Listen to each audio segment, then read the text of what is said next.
students, this is Siddharth Jain, Assistant Professor from the Rajki Engineering College, Mainpuri. This is the last lecture of this subject, quantity estimation of and construction management. Obviously, this is the last lecture of the unit 5th. We will understand about the depletion, appreciation and the break even cost analysis in this lecture, and also we see a question of depreciation. So, first we start with the question of depreciation. This is a simple question of depreciation. We will understand. We understood about the depreciation and we understood different methods of depreciation. Okay. So, we will understand a question with a two method of depreciation. First is straight line method and second is declining balance method. Okay. Now, first of all we understand about the questions. Question क्या कह रहा है ये हम समझ लेते हैं. तो क्वेश्चन पढ़ते हैं. The initial cost of the equipment is 1500, the salvage value of 200, the life of equipment is 5 years and rate of interest is 8%. Calculate the yearly depreciation in the book value of by this straight line method and declining balance method. Okay. सो हमने पढ़ा था कि हमने 4 method पढ़े थे basically, लेकिन इस question को हम केवल 2 मेथड से डील करेंगे. उसको समझेंगे, अंतर समझेंगे कि what are the difference between these 2 methods and many other methods. Okay. So question में हमारे पास गिवन है, पहले वो बात का लिख लेते हैं. First of all what is a given. So हमारे पास क्वेश्चन में गिवन है cost of the equipment.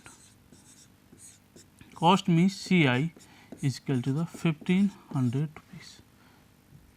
Okay. Then the salvage value of the equipment.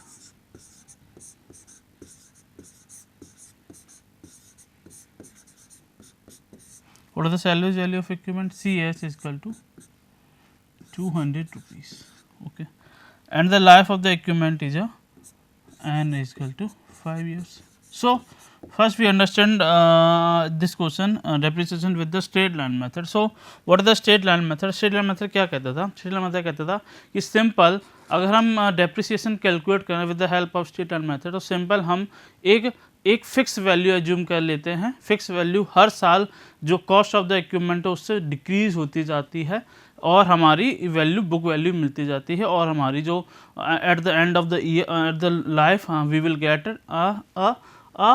Gate a salvage value of the equipment. Now, so we just see a formula of the straight line method. We will understand with the first straight line method. Straight line method. Okay. Straight line method, according to the straight line method, depreciation is D is equal to CI minus CS divided by N. Okay, where CI is the initial cost, it is a 1500, CS and a salvage value 200, and the N is a life of the equipment which is 5. So after calculating we will get a 260 rupees. It means the 260 rupees of depreciation per year of this equipment according to the straight line method. Now, so this is a depreciation per year. Now we just calculate a book value of the equipment day by day, so year by year. So the book value after a first year, book value B1 after first year becomes CI minus D1.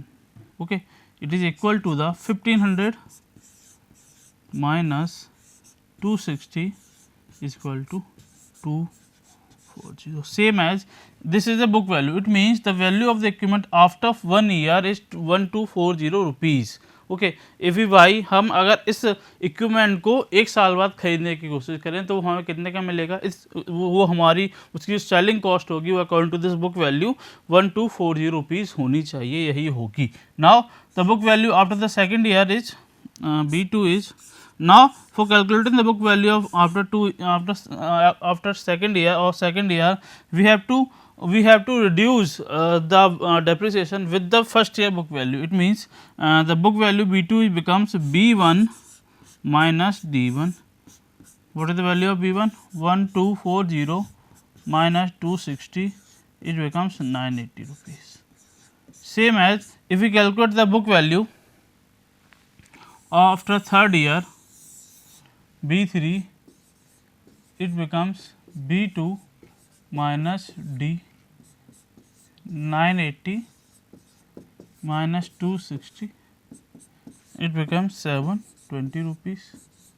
Same as B4, 720 minus 260, it becomes 460, and last B5 becomes 460 minus 260, which is a 200, which is a salvage value of equipment. Oh, so this is a depreciation calculation of the book value calculation with the help of straight line method. Now we will understand this question with a second method, which is a declining balance method. So what is the declining balance method? We have to calculate the depreciation factor in this method. So we just calculate the depreciation factor and divide, if just subtract the depreciation factor with the initial cost of the equipment. Then we again calculate the depreciation factor, and then we just calculate the depreciation and the book value of the equipment. So first of all, we write a depreciation factor formula. So in the declination balance method, so we just understand about the declination balance method. Declination balance method. Okay हमको इस balance method में हमको क्या निकालना होता है, हमको निकालना था फिक्स डिक्लाइन बैलेंस, और we can say depreciation factor. So we calculate a fix decline balance, or we can say that depreciation factor.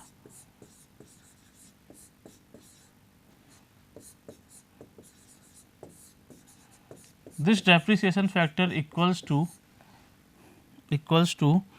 1 minus Cs upon Ci power 1 by n. So we calculate the depreciation factor with this for this equation. It becomes 1 minus 200 divided by 1500, because 200 is a salvage value and the 1500 is the initial cost of the equipment, की power 1 by 5. It it becomes 0.33167.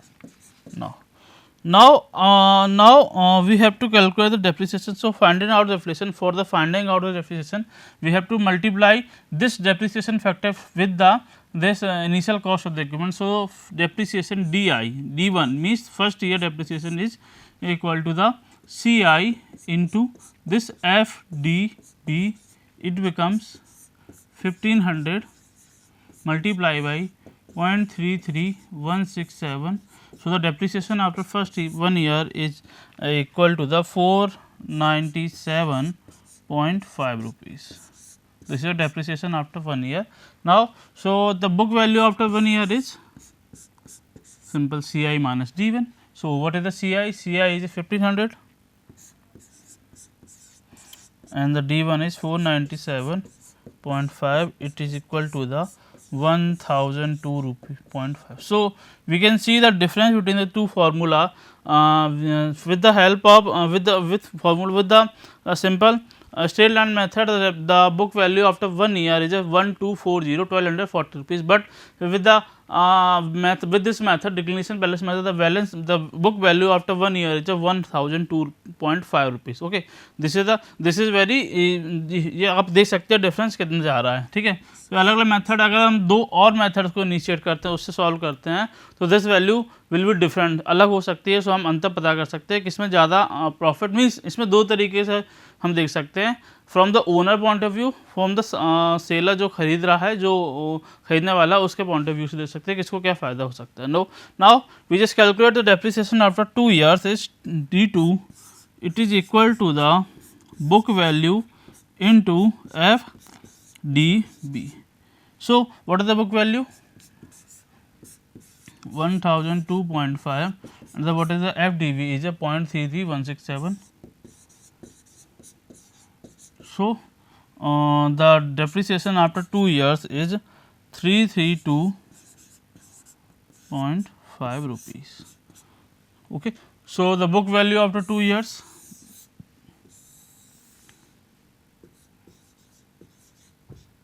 simple simple, the book value after 1 year minus this depreciation D2.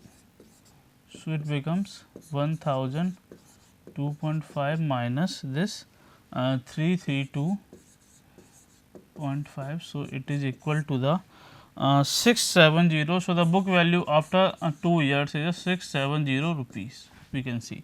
Okay, now the depreciation after 3 years is equal to the B2 into FDB. So we calculate, मैं directly लिख रहा हूँ, calculate करते हैं तो हमारे पास निकलता है वो 222.22 rupees. Okay, and we calculate the book value after 3 years is equal to B2 minus D3, which is equal to 447.78 rupees. Same as if we calculate the D4, it is equal to the B3 into FDB, which is equal to 148.51, and the B4 becomes B3 minus D4, which is equal to 300 rupees. Approx 299 point something आएगा तो उसको हम 300 rupees कह सकते हैं. So and D4 becomes 300 into 0.33 करेंगे तो वो 100 करीब आता है हमारा. And the B5 which is the book value after 5 year is equal to 300 minus 100 equal to 200, which is equal to the CS salvage value. So हम देख सकते हैं दोनों क्वेश्चन में, दोनों मेथड में डिफरेंस कि स्ट्रेट लाइन मेथड में हमारा जो डेप्रिसिएशन था पर ईयर के बेसिस पे कांस्टेंट था, but in this method depreciation decreases with the time. Okay, and book value also, the rate of the book value, decreasing of the rate value book value is also less. Okay, हम देख सकते हैं. Now हमने ये question की बात कर ली है. नाउ हम अब आगे कुछ अलग टर्म्स की बात कर लेते हैं. नाउ हमने सैल्वेज वैल्यू की इस क्वेश्चन में बात की, सैल्वेज वैल्यू क्या होता है उसकी बात कर लेते हैं. सैल्वेज वैल्यू है क्या है? वैसे दो तरीके की वैल्यूज़ होती हैं. हमने स्क्रैप वैल्यू के बारे में पढ़ेंगे, तो हम दो डिफरेंस मतलब स्क्रैप वैल्यू और सैल्वेज वैल्यू के में डिफरेंस तरीके से पढ़ेंगे. जैसे सैल्वेज वैल्यू क्या होती है कि कोई इक्विपमेंट लेके आते हो, कोई भी एक इक्विपमेंट लेके आते हो, उसकी एक ईयर होती है. मैन्युफैक्चर बोलता है कि ये 5 साल तक अपनी वर्किंग लाइफ अच्छी तरीके से देगा. 5 साल के बाद कह नहीं सकते ये चलेगा कि नहीं चलेगा. ओके, बोल सकते हैं वारंटी पीरियड जो होता है वही हम मान लेते हैं.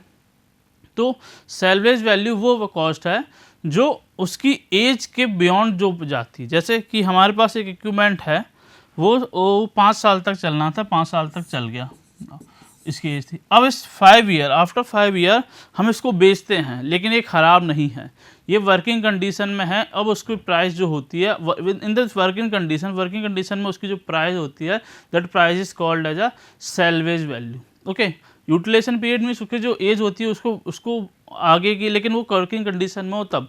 बट अगर हम स्क्रैप वैल्यू की बात करें, this is scrap value. Scrap value means उसकी एज हो चुकी है, एज के आगे भी जा चुका है, अब वो कोई वर्किंग कंडीशन में नहीं है, अब वो कबाड़ा तरीके से स्क्रैप हो गया, उसकी कोई भी यूटिलिटी नहीं है, उसको यूज नहीं कर सकते. That value is called as a scrap value. Okay, तो स्क्रैप वैल्यू और सैल्वेज वैल्यू में अंतर समझ में आ गया. अब इसको दोनों में डिफरेंस करने से ऑब्वियस सी बात है कि कौन सी वैल्यू ज़्यादा होगी, सैल्वेज वैल्यू ज़्यादा होगी, क्योंकि वो एक रीसेल वैल्यू है, हम दोबारा बेच रहे हैं उसको, लेकिन उसकी कॉस्ट काफ़ी कम हो जाएगी, लेकिन वर्किंग कंडीशन में है. बट स्क्रैप वैल्यू मीन्स उसकी कोई यूटिलिटी नहीं है, वो स्क्रैप में जाएगा, वो रिसाइकिल होगा, कुछ भी काम हो स्क्रैप में चला जाएगा. तो ऑब्वियस सी बात है कि स्क्रैप वैल्यू और सैल्वेज वैल्यू में अंतर समझ में आ गया. सैल्वेज वैल्यू हमेशा पॉजिटिव होती है. इट मीन्स हम उसको हम अगर बेचेंगे बाज़ार में तो कुछ प्रॉफिट हमारे पास आएगा. बट स्क्रैप वैल्यू हमें ज़रूरी नहीं है कि पॉजिटिव हो. जैसे नॉर्मली अगर आपको इंस्ट्रूमेंट है उसके लिए पॉजिटिव हो सकती है, बट अगर हम कंक्रीट स्ट्रक्चर की, अपने स्ट्रक्चर की बात करें, तो स्क्रैप वैल्यू मीन्स उसको तोड़ने की, उसको हटाने के लिए. तो उसको हटाने के लिए हमको पैसे लगाने होंगे, ना कि हमको मिलेंगे. ठीक है, तो scrap value negative, positive, zero कुछ भी हो सकती है. बट हमारी जो सैल्वेज वैल्यू होती है वो एक रीसेल वैल्यू है, वो हमारी एक तरीके से पॉजिटिव वैल्यू होती है. ना सैल्वेज वैल्यू अलग अलग तरीके से डिफाइन की जाती है. इट मीन्स या बोल सकते हैं अलग अलग तरीके से उसकी प्राइस होती है. हमें वर्किंग कंडीशन के बेसिस पे वो किस तरीके से काम कर रही है, कितना प्रॉफिट हमको दे रही है, उसके बेसिस पे उसकी कॉस्ट डिफाइन होती है। अगर after the life of the equipment अगर वो सही तरीके से वर्किंग कंडीशन हमें है, मींस वो हम जो ओनर है उसको प्रॉफिट गेन करा रही है वो इक्विपमेंट, तो ऑब्वियस सी बात है कि सैल्वेज वैल्यू उस इक्विपमेंट की ज़्यादा होगी और फिजिकल कंडीशन भी अच्छी है तो ज़्यादा होगी। बट दीज कंडीशन अगर हमारे पास फिजिकल कंडीशन, उसकी वर्किंग कंडीशन इतनी प्रॉपर अच्छी तरीके से नहीं है तो उसकी जो सैल्वेज वैल्यू होगी वो कम होगी। ठीक है ना। तो सैल्वेज वैल्यू समझ चुके हैं। Salvage value means resale value after the salvage value basically a value of the product और instrument after the utilization period और we can say the resale value after the end of the life of the equipment. Okay, the value which is basically depends upon the working condition and the physical condition of this equipment. Okay, so हमने salvage value के बारे में समझ लिया। Now we understand about the book value. What is the book value? हमने book value की बात की इस क्वेश्चन में। तो book value की मतलब होता है कि किसी इक्विपमेंट की वैल्यू कुछ टाइम के बाद, मीन्स मतलब कुछ टाइम के बाद जो होती है, जैसे हमने स्टार्टिंग में किसी इक्विपमेंट को परचेज किया, एक साल बाद कुछ डेप्रिसिएशन लगेगा, कुछ समय बाद उसमें डेप्रिसिएशन लगेगा, तो डेप्रिसिएशन हटाने के बाद उस इक्विपमेंट की जो वैल्यू होती है that is called the book value. It means हम बोल सकते हैं book value value after the some time of the equipment by deducting the depreciation of the equipment. Okay, simple कह सकते हैं। जैसे हमने B1 B2 B3 निकाला, इट मीन्स B1 क्या था, B1 था इक्विपमेंट की कॉस्ट थी, इक्विपमेंट की बुक वैल्यू थी एक साल बाद। B2 क्या था, 2 साल बाद उसकी इक्विपमेंट की कॉस्ट थी। ओके, सिंपल तरीके से हमने फॉर्मूला भी देखा था कि बुक वैल्यू अगर निकालनी है तो सिंपल हम उसमें डेप्रिसिएशन का डिडक्शन कर देते हैं। तो इनिशियल कॉस्ट माने depreciation is equal to the book value. Okay, now हमने स्क्रैप वैल्यू के बारे में जाना, ये पॉजिटिव नेगेटिव और जीरो भी हो सकती है। हम किसी कंडीशन में क्या समझते हैं, स्क्रैप वैल्यू जंक वैल्यू जो हमें हटाना होता है, उसकी कोई भी यूटिलिटी नहीं कर सकते, उस इक्विपमेंट का कोई यूज नहीं कर सकते, that value is called the scrap value. Now we just understand about the depletion. What is the depletion? Okay, depreciation is the decrement of the quantity of the resources called the depletion. Basically, depletion means अगर हम किसी अर्थ से किसी mine से कोल extract कर रहे हैं, तो वहाँ पर जो रिसोर्सेज थे, जो कोल था, मीन्स हमने माना कि उसमें अगर 100 क्यूबिक मीटर कोल था वहाँ पर, अगर वहाँ पर 100 क्यूबिक मीटर कोल था,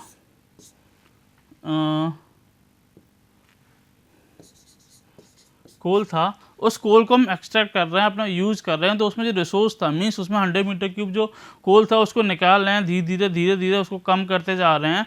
तो द डिडक्शन, हम जो कमी जो करते जा रहे हैं, दिस बेसिकली हम करते जा रहे हैं। एक ऐसा टाइम आएगा जब वहाँ पर कोल बचेगा नहीं, उस माइन से, उस चीज़ से हम नहीं निकाल सकते हैं।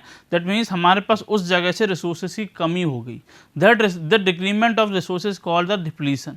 ओके, बेसिकली हम बोल सकते हैं फिर बोल सकते हैं कि for example removal petroleum from earth, would on the forest, basically हम डिप्लीशन कर रहे हैं, हटा रहे हैं उन चीज़ों को, नेगेटिव कर रहे हैं बेसिकली। ठीक है, that is called the depletion. हम अपने यहाँ पर कैसे लेंगे, हम सिविल इंडस्ट्री में कैसे लेंगे, सिविल इंजीनियरिंग इंडस्ट्री में, तो सिविल में हम इस तरीके से लेंगे कि कोई भी कंस्ट्रक्शन प्रोजेक्ट का काम चल रहा है, मेगा कंस्ट्रक्शन प्रोजेक्ट का, और हम किसी एक जगह से, एक पर्टिकुलर सोर्स से अपने रिसोर्सेज को ले रहे थे, बट हमने इतना यूटिलाइज कर दिया उस जगह का कि वहाँ पर डिप्लीशन होने लगा।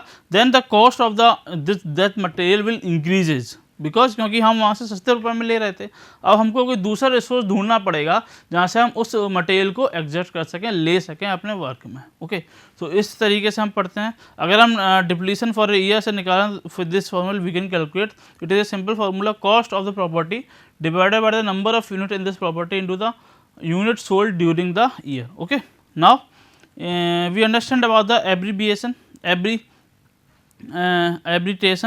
Abbreviation is a procedure in which the dispute is submitted by agreement of a parties to one or more arbitrators who make a binding decision on a dispute. In choosing arbitration, the parties opt from the private dispute resolution procedure instead of the court. This is according to the WIPO. Basically, arbitration अगर हमारे property owner means owner और जो contractor है इनके बीच में कोई dispute हो जाता है किसी पर्टिकुलर चीज़ को लेके, जैसे किसी ने बोला कि हमको M25 की स्ट्रेंथ चाहिए, ओके, बट M25 की स्ट्रेंथ नहीं आती है, तो ये डिस्ट्रीब्यूट हम सबमिट करते हैं सारी पार्टियों के साथ में, और डिस्ट्रीब्यूट के साथ जो भी डिसीजन आता है तो इस सारी चीज़ों को हम बोलते हैं एब्रीटेशन, ओके। ये लास्ट की पार्ट है जो हम अपनी क्वांटिटी एस्टिमेटर में पढ़ रहे हैं, तो उसके थोड़े टर्म्स हैं, इसके बारे में जानते हैं, जो फर्दर बेसिकली एब्रीटेशन हमारा कोड में भी जा सकता है, okay. Now last thing of this chapter is break even cost analysis. So what is the break even cost analysis, हम समझते हैं तरीके से। बेसिकली एक कर्व है, बेसिकली ग्राफिकल प्रेजेंटेशन है किस किसी बीच में, कॉस्ट और revenue with the possible outputs, means हम अपनी एक कॉस्ट का कर्व बनाते हैं, उसी कर्व में हम रेवेन्यू का कर्व बनाते हैं with respect to outputs of the possible outputs के टर्म में, और हम ये देखते हैं कि हमारे पास जो कॉस्ट है उससे कितनी रेवेन्यू जनरेट हो रही है, मतलब हमारा जो प्रोडक्ट है, हम एक प्रोडक्ट को यूज़ कर रहे हैं, उसमें कितनी कॉस्ट लगा रहे हैं, और उस कॉस्ट से हमें कितना रेवेन्यू, कितना प्रॉफिट जनरेट हो रहा है, इसकी स्टडी, इसके analysis called the break even cost analysis, okay. Simple तरीके से हम देखेंगे टोटल कॉस्ट प्रॉफिट, हम एक ग्राफ समझेंगे अभी, उसके मदद से हम इसको देखेंगे। नाउ हम इस cost break even cost curve में या एनालिसिस में ट्राई करते हैं कि हमारे पास जो प्रॉफिट हो वो मैक्सिमम हो और जो लॉस हो वो मिनिमम होता जाए। Now this is a curve simple, in this Y axis we plot a cost और revenue, and the X axis we plot a output units. This is a fix value, means हमें इतना तो basically इतना तो करनी होता है कि इतनी कॉस्ट लगा दी हमने ना, उसके ऊपर हमको रेवेन्यू जनरेट करना होता है। हम जितना इस कर्व को रिलेट करते जाएंगे, इट मीन्स इस एरिया को बढ़ाते जाएंगे, उतना हमारे पास प्रॉफिट होता जाएगा, ओके। हम ट्राई करते हैं, ओके, हम स्टार्ट करते हैं। पहले हम टर्म को समझा देते हैं। This line will tell about the cost or expenses, this line will tell about the revenue, the upper portion will give us the profit and the lower portion will give us the loss, okay.